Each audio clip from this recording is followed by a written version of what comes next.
Mes parents m'ont supplié de rentrer à la maison pour Noël après avoir pris mon fonds universitaire pour payer les dépenses de ma sœur.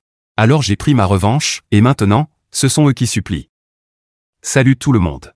Moi, c'est Mel, j'ai 28 ans, et j'ai besoin de sortir tout ça de ma tête.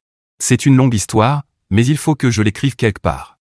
Je n'ai plus parlé à mes parents ni à ma sœur, appelons-la Jen, depuis 8 ans. Je ne sais pas trop par où commencer, alors allons-y. Je travaille dans une grande société d'investissement en centre-ville. Vous savez, ces immeubles immenses avec des halls luxueux où tout le monde est en costume-cravate? Oui, un de ceux-là. J'aime mon travail, j'ai économisé assez pour acheter mon propre appartement, et je suis marié à Dan, 32 ans, un super avocat. Honnêtement, ma vie est plutôt belle aujourd'hui, mais ça n'a pas toujours été le cas. En grandissant, tout tournait autour de ma sœur, Jen. Elle a 3 ans de plus que moi, et mes parents la traitaient comme si elle était parfaite. Chaque petite chose qu'elle faisait était incroyable à leurs yeux. Elle obtenait un C+ en maths. Au moins, elle a fait de son mieux. Elle a abandonné l'université? L'université, ce n'est pas fait pour tout le monde. Mariée à 19 ans à un type rencontré dans une station-service? L'amour jeune, c'est si beau. Pendant ce temps, moi, je bossais comme une folle pour avoir que des A, je travaillais à mi-temps dans un magasin de fourniture de bureau ennuyeux, et j'essayais d'entrer dans une bonne université. Mais rien de ce que je faisais n'était jamais suffisant. J'aurais pu découvrir le remède contre le cancer qu'il m'aurait quand même dit, c'est bien, ma chérie. Mais tu as vu la nouvelle couleur de cheveux de Jen? Le vrai problème a commencé le jour où j'ai reçu ma lettre d'admission à la fac. J'avais obtenu une bourse partielle pour étudier la finance, c'était énorme pour moi. Je préparais ça depuis des années. Ma grand-mère avait laissé un peu d'argent spécialement pour mes études. Ce n'était pas une fortune, mais combiné à ma bourse et à mes économies, ça couvrait tous mes frais. Je me souviens d'avoir couru jusqu'à la maison, pleine d'espoir qu'il soit enfin fier de moi. J'ai trouvé ma mère assise sur le canapé, scotchée à son téléphone comme d'habitude. Mon père, lui, dans son fauteuil, regardait la télé. « Maman, papa, j'ai été accepté. » Je leur ai montré la lettre. Ma mère a à peine levé les yeux. « C'est bien, ma chérie. Mais on doit te parler du fonds pour l'université, tu sais, l'argent de grand-mère. » C'est là que mon père a éteint la télé, jamais bon signe. À propos de ça, a-t-il commencé, sans me regarder. On a dû utiliser cet argent pour autre chose. J'ai eu l'impression qu'on me versait de l'eau glacée dans le dos. Qu'est-ce que tu veux dire? Eh bien, le mariage de Jen approche, et tu sais combien ça coûte? Je suis resté là, figé, essayant de comprendre. Ils avaient pris mon fonds universitaire, l'argent que ma grand-mère avait laissé uniquement pour mes études, et l'avaient dépensé pour le 3e mariage de Jen. Oui, tu as bien lu, le 3e.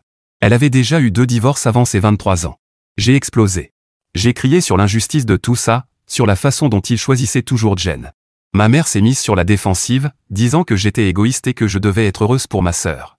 Mon père, comme toujours quand il y avait des disputes, s'est contenté de rester silencieux, l'air mal à l'aise. Cette nuit-là, j'ai fait mes valises et je suis parti. J'ai pris seulement ce qui rentrait dans ma voiture et j'ai conduit jusqu'à chez ma tante Pat. C'est la sœur de ma mère, mais elle ne se parle presque jamais parce que, selon maman, elle est trop critique. Traduction, tante Pat n'a pas peur de leur dire leurs 4 vérités. Elle m'a accueilli sans poser de questions. J'ai appris plus tard qu'elle avait mis de l'argent de côté pour le fonds universitaire de son fils, mais qu'il était décédé dans un accident de voiture quelques années plus tôt. Elle m'a proposé de m'aider à financer mes études, mais j'ai accepté seulement à condition de tout lui rembourser. L'université a été dure. Vraiment dure. J'avais des cours à temps plein et je travaillais dans un café qui sentait constamment le café brûlé.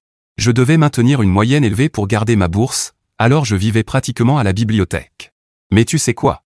Je l'ai fait. J'ai obtenu mon diplôme avec mention, décroché un emploi dans la société d'investissement où je travaille toujours, et j'ai remboursé chaque centime à tante Pat en 2 ans. C'est aussi là que j'ai rencontré Dan. Il s'occupait de quelques affaires juridiques pour l'entreprise, et on se croisait souvent à la salle de pause. Un jour, il m'a invité à prendre un café, et le reste appartient à l'histoire. On s'est mariés l'année dernière, on a acheté une maison, et la vie était enfin belle. Je n'avais eu aucun contact avec ma famille pendant tout ce temps, pas d'appel, pas de mail, rien. Jen avait mon numéro, mais ne l'a jamais utilisé.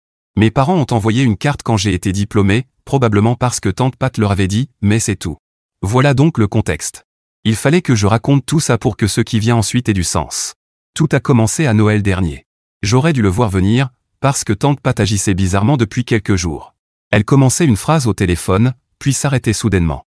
Mais j'étais trop prise par le travail pour y prêter attention. Dan et moi avons cette tradition, passer le réveillon de Noël chez tante Pat. Elle prépare des roulés à la cannelle incroyables qui embaument toute la maison, et on regarde des films en ouvrant un cadeau chacun à minuit. C'est tranquille, chaleureux, parfait. Alors on est arrivé chez elle vers 18 h. Je portais un grand plat de ma tentative de gratin de patates douces, probablement moins bon que le sien, mais j'ai fait de mon mieux. Dan, lui, portait les cadeaux. Dès que j'ai ouvert la porte, j'ai su que quelque chose n'allait pas. Trop de manteaux sur le porte-manteau. Trop de chaussures près de la porte. Puis je les ai entendus. Le rire de ma mère. La voix de mon père. Et celle de Jen, parlant fort de je ne sais quoi. J'ai littéralement figé sur place. Dan m'a bousculé sans le vouloir, parce que je m'étais arrêté net. Le gratin a failli voler. 8 ans. 8 ans sans les voir. Et ils étaient là, assis dans le salon de Tante Pat, comme s'ils avaient leur place ici. Les cheveux de ma mère étaient presque entièrement gris, elle qui les teignait toujours. Mon père avait pris du poids. Et Jen? Jen n'avait pas changé, sauf qu'elle avait maintenant 2 enfants accrochés à ses jambes, que je n'avais jamais rencontrés. Tante Pat s'est précipitée vers moi, l'air désolé, presque en larmes. Mel, je suis désolé. Ils sont arrivés à l'improviste, il y a à peine 1 heure. J'ai essayé d'appeler, mais ton téléphone est directement passé sur la messagerie. Mon téléphone était dans mon sac. En mode silencieux à cause du boulot. Super timing, pas vrai? J'étais incapable de bouger. Littéralement incapable de faire un pas.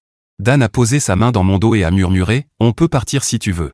Mais avant que je puisse répondre, ma mère m'a aperçu. Mel, ma chérie. Elle s'est précipitée vers moi comme si on s'était vu la veille. Elle a essayé de me prendre dans ses bras, mais j'ai reculé si brusquement que j'ai encore bousculé Dan. « Qu'est-ce que vous faites ici ?» Ma voix est sortie bizarre, trop aiguë. « C'est Noël », a dit ma mère, comme si ça expliquait tout. La famille doit être réunie à Noël. Mon père était toujours assis sur sa chaise, me faisant ce demi-signe maladroit de la main. Jen s'occupait de ses enfants, mais je voyais bien qu'elle nous observait. Les petits, je ne connaissais même pas leur prénom à ce moment-là, avaient l'air perdus. Le plus grand, un garçon d'environ 7 ans, a chuchoté quelque chose à Jen, sûrement pour demander qui j'étais. Je suis allé directement dans la cuisine.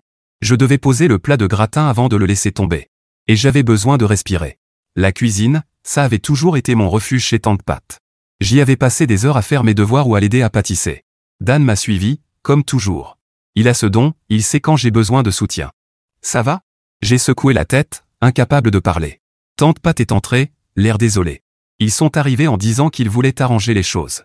Je leur ai dit que ce n'était pas une bonne idée de te surprendre comme ça. Puis elle a ajouté, mais tu connais ta mère. Oh oui. Je la connaissais. La reine du « je fais ce que je veux », on verra bien les conséquences plus tard. J'entendais les enfants jouer dans le salon maintenant. Quelqu'un avait mis de la musique de Noël. Tout semblait tellement faux. Comme si j'étais entré dans un univers parallèle où les 8 dernières années n'avaient jamais existé. On y va? A demandé Dan à nouveau, déjà la main sur ses clés. J'ai failli dire oui. Vraiment. Mais j'ai regardé le visage de Tante Pat. Elle avait tout décoré avec soin, préparé plein de plats. Et maintenant, elle se retrouvait coincée au milieu de ce chaos. Non, ai-je dit finalement. C'est notre tradition. Je ne vais pas les laisser la gâcher. Dan a hoché la tête. Il me comprend, lui. Tante Pat m'a serré la main. Donne-moi juste 1 minute, ai-je soufflé en sortant par la porte arrière. J'avais besoin d'air. Il faisait glacial dehors. Je n'avais pas pris mon manteau, mais le froid me faisait du bien, il me calmait.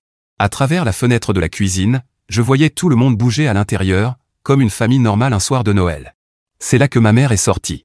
Bien sûr, sans penser à m'apporter un manteau. Typique. Tu vas attraper froid, a-t-elle dit, comme si elle me disait ça tous les jours depuis 8 ans. Comme si elle avait encore le droit de jouer à la mère attentionnée. J'avais tellement de questions. Pourquoi maintenant? Pourquoi comme ça? Pourquoi ne pas avoir appelé avant? Mais ce qui est sorti, c'est « Pourquoi êtes-vous vraiment là ?» Elle a commencé à tourner autour du pot, comme toujours. C'est à propos de Jen. Bien sûr. Évidemment que c'était à propos de Jen. Quand est-ce que ça ne l'était pas? Quoi, à propos d'elle? Elle traverse une période difficile. J'ai attendu. Ma mère adore parler en rond jusqu'à ce que quelqu'un la force à en venir au fait. Finalement, elle a lâché, Jen divorce encore. Je l'ai juste regardé. C'était censé être une surprise. Jen qui divorce, c'était comme le lever du soleil, régulier. Et, ai-je demandé. Elle a besoin de temps pour se reconstruire, pour se retrouver. Le ton qu'elle employait m'a mise mal à l'aise. Et qu'est-ce que ça a à voir avec moi? C'est là que mon père est sorti. Toujours pas de manteau pour moi, bien sûr. Il avait ce même visage qu'il avait eu quand il m'avait annoncé qu'ils avaient utilisé mon fonds universitaire. Mel, a-t-il commencé d'un ton faussement sérieux, tu t'en es bien sorti. Bon boulot, belle maison, mariage stable. Je n'aimais pas du tout où ça allait. Je pensais qu'ils étaient venus s'excuser, exprimer des regrets. Mais non. Même après toutes ces années, ils voulaient encore m'utiliser pour aider Jen. On pensait, a enchaîné ma mère, que tu pourrais peut-être garder Ben et Lisa un moment. J'ai cru que j'avais mal entendu. Les garder? Juste le temps que Jen se remette sur pied, a ajouté mon père, pressé. Elle a besoin de temps pour trouver un logement, peut-être reprendre ses études. Je les regardais, abasourdi. Il voulait que moi, la fille avec qui il n'avait pas parlé depuis 8 ans, je prenne leurs petits-enfants. Vous êtes sérieux, là? Mais bien sûr, a dit ma mère, comme si elle me demandait d'arroser ses plantes pendant ses vacances. Tu as une grande maison, Dan a un bon travail, et tu travailles parfois à la maison. 2 fois par mois, au maximum, ai-je répondu sèchement. Mais les enfants auraient de la stabilité, une structure, et Jen a vraiment besoin de cette chance pourquoi? Ai-je coupé? Faire la fête? Trouver le mari numéro 4? Le visage de ma mère s'est crispé. Ce n'est pas juste, Mel. Pas juste? Ai-je éclaté de rire, sans joie. Tu sais ce qui n'est pas juste? C'est débarquer à Noël, après 8 ans de silence, et me demander d'élever les enfants de quelqu'un d'autre. Mon père a essayé d'intervenir, allons, Mel, non. Juste non. Et où est Jen, d'ailleurs? Pourquoi elle ne me le demande pas elle-même? Et là, comme sur commande, Jen est apparue dans l'encadrement de la porte. Elle devait écouter depuis le début. Ah, te voilà, a-t-elle dit, comme si tout était normal. Je me demandais où vous étiez. Les enfants étaient avec elle, Ben, l'air fatigué, et Lisa serrant un vieux lapin en peluche. Voici ta tante et ton oncle, leur a-t-elle dit, en nous désignant Dan et moi. Tante Mel et oncle Dan. Les enfants nous ont fixés, sans rien dire. Je ne peux pas leur en vouloir. Ben a 7 ans, Lisa en a 5, a continué Jen, comme si elle présentait des animaux de compagnie. Ce sont des enfants adorables. Très autonomes. Ben sait même se préparer son petit déjeuner tout seul. La façon dont elle l'a dit m'a donné la nausée. Un enfant de 7 ans ne devrait pas avoir à se préparer son petit déjeuner. Dan a pris la parole pour la première fois, ça semble être une décision qui mérite un peu de réflexion. Peut-être pas le soir de Noël? Dieu merci, il essayait d'être diplomate. Mais Jen n'a rien voulu entendre. Réfléchir à quoi? Vous avez tout. Grande maison, bon boulot, pas d'enfants. C'est parfait. J'ai juste besoin de 6 mois. Peut-être 1 an maximum. 1 an? J'étais sidéré. Bah oui. Faut que je me reconstruise, tu vois? Peut-être voyager un peu, découvrir ce que je veux vraiment. Et leur père? Ai-je demandé. Jen a agité la main, l'air de balayer la question. Oh, il est inutile celui-là. Probablement à Vegas ou quelque chose comme ça. J'ai dû demander, lequel? Le père numéro 1, 2 ou 3. Ma mère a laissé échapper un, Mel, choqué. Mais Jen a ri. Numéro 2. Le premier a déménagé au Canada, et le troisième, ce mariage a été annulé, donc il ne compte pas vraiment. Je n'en pouvais plus. J'ai voulu rentrer, mais Jen m'a attrapé par le bras. Allez, sœurette. Aide-moi. J'ai besoin de toi. Je suffoque. J'ai regardé sa main sur mon bras, puis les enfants, puis mes parents, qui observaient toute la scène avec cet air confiant, persuadés que tout allait se passer comme prévu. Non. Un mot. Simple. Clair. Ça aurait dû en rester là. Après ce désastre de réveillon, je pensais que les choses allaient se calmer. Qu'ils comprendraient le message et nous laisseraient tranquilles. Ouais. Je me trompais. Jen a commencé à venir chez nous. Au début, c'était juste des visites aléatoires avec les enfants. Elle les emmenait en disant des trucs du genre, ils devraient apprendre à connaître leur tante et leur oncle. J'avais de la peine pour Ben et Lisa, alors je les laissais entrer. C'étaient des enfants adorables, surtout quand Jen n'était pas là. Mais ensuite, les visites ont commencé à devenir étranges. Elle a commencé à venir seule, toujours quand elle savait que Dan travaillait depuis la maison. Au début, je n'y ai pas prêté attention. Dan travaille de la maison les mardis et jeudis, et moi, en général, je suis au bureau ces jours-là. C'est notre voisine, une dame âgée qui voit littéralement tout ce qui se passe dans la rue, qui m'a alerté la première. Un jour, pendant que je récupérais mon courrier, elle m'a dit « Votre sœur s'habille drôlement bien pour rendre visite à votre mari. » J'étais confuse. Que voulez-vous dire? Oh, vous savez, toujours en petite robe quand elle vient. Même avec ce froid. Et elle reste parfois des heures. Et là, tout s'est éclairé. Toutes ces fois où Jen, passait par hasard, quand Dan était seul à la maison, soi-disant pour demander des conseils juridiques sur son divorce. J'en ai parlé à Dan le soir même. Il avait l'air très mal à l'aise, ce qui n'est pas du tout son genre. J'allais t'en parler, m'a-t-il dit. Ça devient déplacé. Apparemment, Jen le draguait ouvertement depuis des semaines. Elle débarquait en tenue minuscule, trouvant toujours une excuse pour se pencher sur son bureau ou lui toucher le bras. Dan essayait de rester professionnel, parce que, 1, c'est un homme correct, et 2, techniquement, elle était sa cliente pour la procédure de garde d'enfant. Mais la goutte d'eau? Elle lui a dit texto. Tu sais, si tu te lasses de la version ennuyeuse, tu peux toujours passer à la surfun. La version ennuyeuse. Elle parlait de moi. Ma propre sœur m'a traité d'ennuyeuse en draguant mon mari. Dan a immédiatement mis fin à tout ça. Il lui a dit qu'elle devait trouver un autre avocat et qu'elle n'était plus la bienvenue chez nous quand je n'étais pas là. J'étais furieuse. J'ai appelé Jen sur le champ. Elle a décroché d'un ton enjoué, comme si de rien n'était. Salut, sœurette. Je pensais justement passer demain, ne t'approche plus jamais de mon mari. Elle a ri. Oui, ri. Oh, allez, on s'amusait juste un peu. Dan m'aide tellement avec toutes ces histoires juridiques. Jen, je te jure que... Tu exagères. Et puis, c'est pas ma faute si Dan me trouve attirante. On sait tous que j'ai toujours été la jolie du lot. J'ai raccroché. Et j'ai aussitôt appelé mes parents, pensant qu'au moins comprendraient à quel point c'était tordu. La réponse de ma mère? Tu sais comment est Jen quand elle est stressée. Peut-être que si tu avais accepté de prendre les enfants, elle ne se comporterait pas comme ça. Je ne pouvais pas inventer ça. Dan m'a conseillé d'installer des caméras de sécurité. Il m'a dit qu'on pourrait avoir besoin de preuves si les choses s'aggravaient. Il a vu assez d'affaires de garde d'enfants pour reconnaître les signes. Je voulais croire qu'il se trompait. Je voulais croire que Jen avait au moins un minimum d'instinct maternel. Mais Dan avait raison. Le lendemain matin, la sonnette a commencé à retentir sans arrêt. Quelque chose n'allait pas. J'ai tiré les rideaux, et là, sur nos marches, j'ai vu Ben et Lisa. Sans manteau, sans gants, juste 2 petites valises à côté d'eux.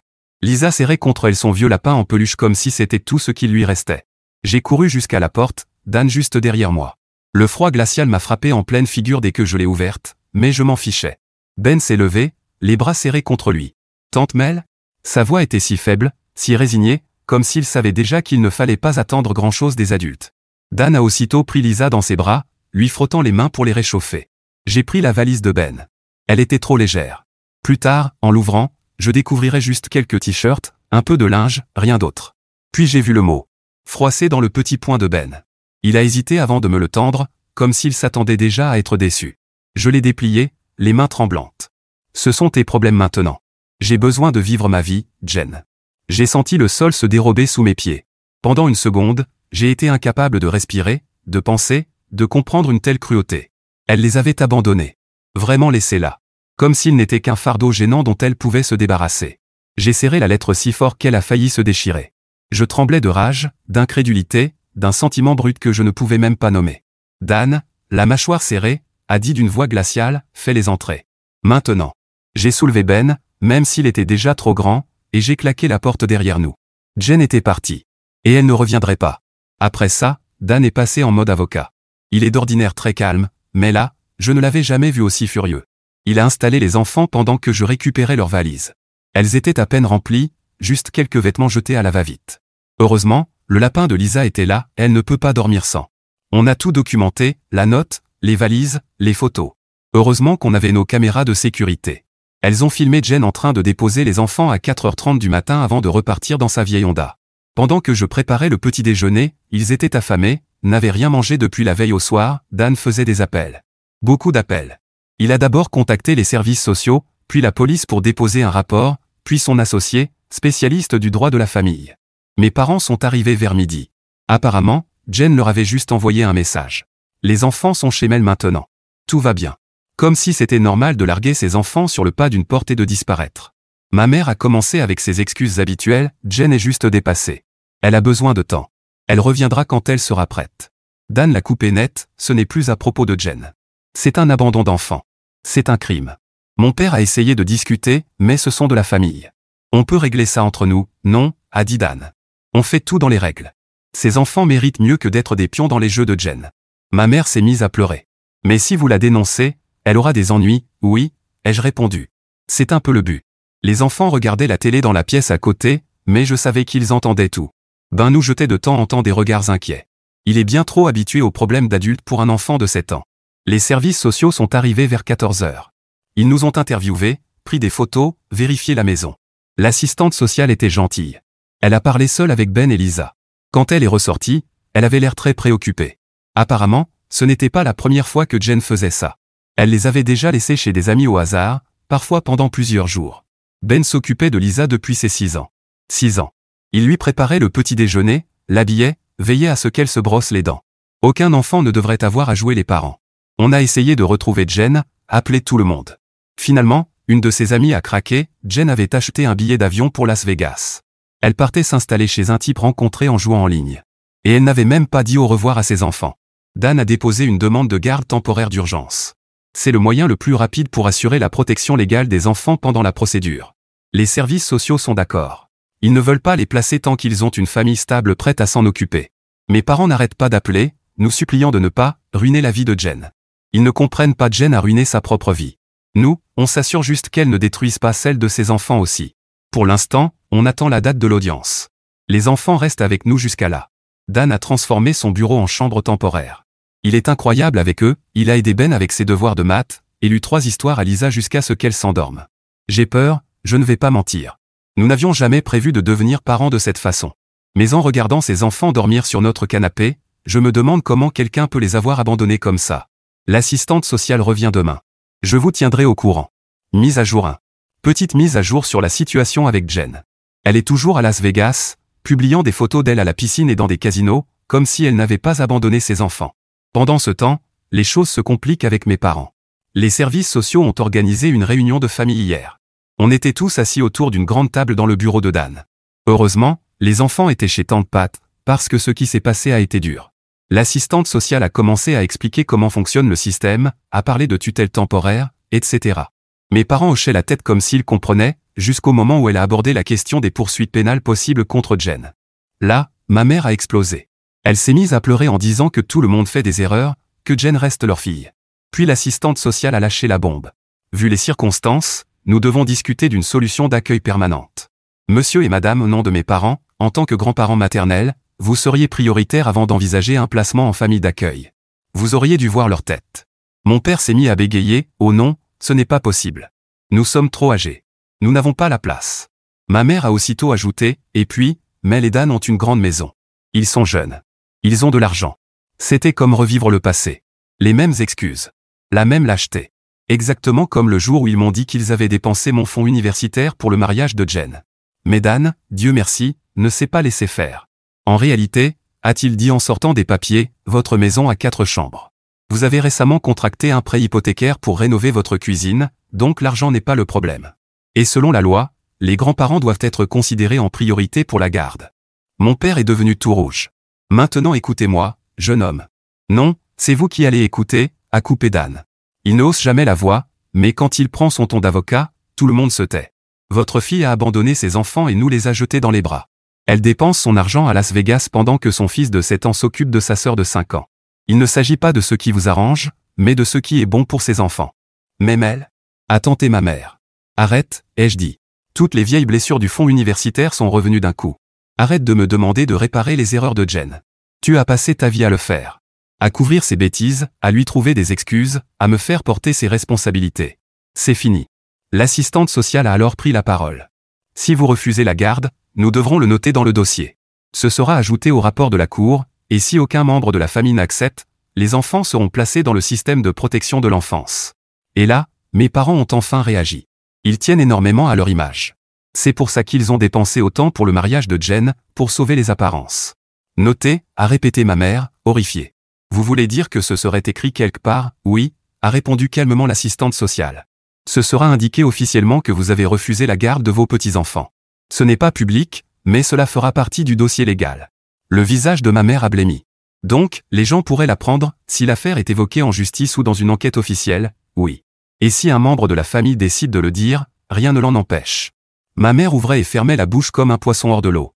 L'heure suivante a été un vrai cirque. Ils ont tout essayé, les larmes, la culpabilisation, même de me proposer de l'argent. Ironique, non? À la fin de la réunion, mes parents ont signé les papiers de garde temporaire. Ils viennent chercher les enfants demain. Madame T, l'assistante sociale, effectuera des visites hebdomadaires. Dan a fait en sorte qu'il ne puisse pas rendre les enfants à Jen si elle réapparaît, tout doit passer par le tribunal maintenant. Je me sens bizarre à propos de tout ça. Je sais que c'est la bonne décision pour les enfants, ils ont besoin de stabilité. Mais voir mes parents faire la bonne chose seulement parce qu'ils y sont forcés, ça ravive de vieilles douleurs. Ben m'a demandé plus tôt. Est-ce que ça veut dire que je ne dois plus m'occuper de Lisa tout seul? Mon Dieu. Ces enfants méritent tellement mieux. Je ne sais pas comment les choses vont évoluer, mais j'espère juste que ce sera pour le mieux. Je vous tiendrai au courant. Mise à jour 2. Bon, Reddit. Vous vous souvenez que Jen profitait de la belle vie à Vegas? Eh bien, ça n'a pas duré. Le cabinet de Dan a travaillé avec les autorités locales pour la retrouver. Il s'est avéré qu'elle logeait dans un motel miteux en périphérie du Strip, avec un type rencontré en jouant en ligne, pas dans les hôtels de luxe où elle faisait ses selfies. Elle se promenait simplement dans les beaux hôtels pour faire croire qu'elle y séjournait. La police a débarqué dans sa chambre mardi matin. D'après le rapport, elle a prétendu qu'elle était juste en vacances et que les enfants allaient très bien avec leur tante. Les officiers n'ont pas été convaincus. Ils l'ont ramenée hier. Je ne vais pas mentir, l'avoir menottée m'a fait un drôle d'effet. Ce n'était plus la sœur arrogante qui draguait mon mari et exigeait que je m'occupe de ses enfants. Elle avait l'air petite, effrayée. Les accusations sont graves, abandon d'enfants, négligence, mise en danger, et d'autres chefs d'accusation que je ne comprends pas tous, mais Dan dit que c'est sérieux. Le bureau du procureur a interrogé Ben et Lisa la semaine dernière. Ils ont fait ce qu'ils appellent une entrevue médico-légale, pour parler avec les enfants d'éventuels abus ou négligences. Ben a tout raconté, comment il s'occupait de Lisa depuis ses 6 ans, comment Jen les laissait seuls plusieurs jours, comment il manquait parfois de nourriture parce qu'elle dépensait tout pour elle. Lisa, elle, s'est mise à pleurer pendant son entretien quand ils ont parlé des repas. Elle a dit qu'elle avait peur de devoir encore avoir faim. J'ai dû quitter la pièce. Mes parents, eux, paniquent. Ils supplient Dan de faire disparaître tout ça. Il a refusé net, leur disant que s'ils interféraient dans la procédure, ils risquaient de perdre la garde eux aussi. Ma mère a essayé l'excuse classique. Mais elle est malade, mentalement. Non. Jen n'est pas malade. Elle est juste égoïste. Elle l'a toujours été.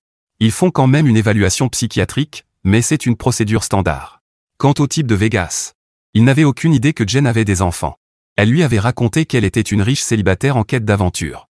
Quand il a découvert la vérité, il a contacté le cabinet de Dan pour aider. Il a même envoyé des captures d'écran de leur conversation où Jen se vantait de n'avoir aucune responsabilité et d'être totalement libre. Jen ne parle plus à personne. Son avocat commis d'office lui a conseillé de se taire, mais elle m'a quand même envoyé un long message hier soir. Tu es contente maintenant? Tu as enfin réussi à faire en sorte que tout le monde te regarde au lieu de moi. Je parie que tu as tout planifié. Tu as toujours été jalouse que maman et papa m'aiment plus. Félicitations, tu as ruiné ma vie. Je n'ai pas répondu. Que pouvais-je dire? Elle a abandonné ses enfants devant ma porte, en plein hiver. Elle s'est infligée tous à elle-même. La police a même fouillé sa chambre de motel. Ils ont trouvé des reçus de vêtements de luxe et de restaurants chers. Elle avait de l'argent. Elle a juste choisi de dépenser son argent pour elle-même plutôt que pour ses enfants. Et oui, cela fait maintenant 6 mois que toute cette histoire avec Jen s'est produite. Le procès vient enfin de se terminer la semaine dernière. Jen a accepté un accord de plaider coupable. Elle a été condamnée à 18 mois de prison d'État, avec possibilité de libération conditionnelle après 12 mois, suivi de 5 ans de probation après sa sortie. Elle a également perdu tous ses droits parentaux. Le juge n'a pas mâché ses mots, il a déclaré que sa négligence systématique et son abandon final démontraient un mépris total du bien-être de ses enfants. Mes parents, étonnamment, se sont enfin repris en main, ce qui a surpris tout le monde. Je pense que voir toutes les preuves présentées au tribunal, entendre ce que Ben et Lisa avaient vécu, ça les a secoués. Ma mère s'est même levée en audience pour dire que Jen devait faire face à ses actes. Jamais je n'aurais cru voir ça un jour. Les enfants vont mieux. Vraiment mieux. Pas juste faire semblant d'aller bien, mais mieux pour de vrai. Ils vivent toujours chez mes parents, mais les choses ont complètement changé. Mes parents ont dû suivre des cours de parentalité dans le cadre de l'accord de garde, idée de Dan. Il est redoutablement intelligent pour ce genre de choses. Ils ont aménagé de vraies chambres, inscrit les enfants dans de bonnes écoles, et ils les emmènent en thérapie chaque semaine. Mes parents ont essayé de reprendre contact une fois tout terminé. Mon père a envoyé un long email, plein de regrets au sujet du fonds universitaire, disant qu'il voyait les choses différemment maintenant. Ma mère essaie sans cesse d'appeler, disant qu'elle veut repartir à zéro. Mais vous savez quoi? Il y a des choses qu'on ne peut pas simplement effacer avec des excuses. 8 ans de silence, puis ils réapparaissent seulement quand ils ont besoin de quelque chose? Non. C'est fini. Tante Pat, elle, a été incroyable tout au long de cette histoire. Elle rend souvent visite aux enfants chez mes parents, pour s'assurer qu'ils s'en occupent vraiment correctement. Les enfants l'adorent. Ils l'appellent « grand-mère Pat », ce qui, honnêtement, semble bien plus juste que d'appeler mes parents « grands-parents ». Jen est en prison, à sa place. Elle m'a envoyé une lettre pleine d'excuses et d'apitoiements sur elle-même, expliquant à quel point la prison l'a changée, qu'elle voit la vie différemment maintenant. Pas un seul mot sur ses enfants. Typique Jen. Toujours centrée sur elle-même. La lettre est allée directement à la poubelle. Dan et moi voyons les enfants un week-end sur 2, mais jamais chez mes parents. On vient les chercher et on les emmène dehors, cinéma, parc, activités simples d'oncle et tante. Ben m'a demandé la semaine dernière si j'étais fâché contre mes parents. Je lui ai dit la vérité, que les adultes ont parfois des sentiments compliqués entre eux, mais que ça ne change rien à l'amour qu'on a pour lui et Lisa. Les gens me demandent souvent si je compte un jour pardonner à mes parents ou à Jen. Honnêtement, certaines choses ne se réparent pas. Oui, mes parents s'occupent des enfants maintenant, mais seulement parce qu'ils y ont été forcés. Ils n'ont pas changé. Ils ont juste épuisé toutes leurs autres options. Alors voilà où nous en sommes. Les enfants sont en sécurité. Ils ont enfin une stabilité, même si la situation n'est pas parfaite. Quant à mes parents, nos échanges se limitent strictement au sujet concernant les enfants. Pas de conversation personnelle. Pas de drames inutiles. Parfois, garder ses distances est le choix le plus sain. Et moi? Eh bien, la vie continue. Et, j'ai appris que je suis enceinte, et Dan est aux anges. Eddie, merci à tous pour votre soutien pendant cette folle aventure, Reddit. Vous n'imaginez pas à quel point vous m'avez aidé. Eddie 2, oui, Ben et Lisa savent qu'ils peuvent nous appeler quand ils veulent. On leur a acheté chacun un téléphone pour enfants, avec contrôle parental, spécialement pour ça. Eddie 3, pour ceux qui demandent, les chats adorent toujours quand les enfants viennent le week-end. Ben m'aide même à apprendre quelques tours au nouveau chaton.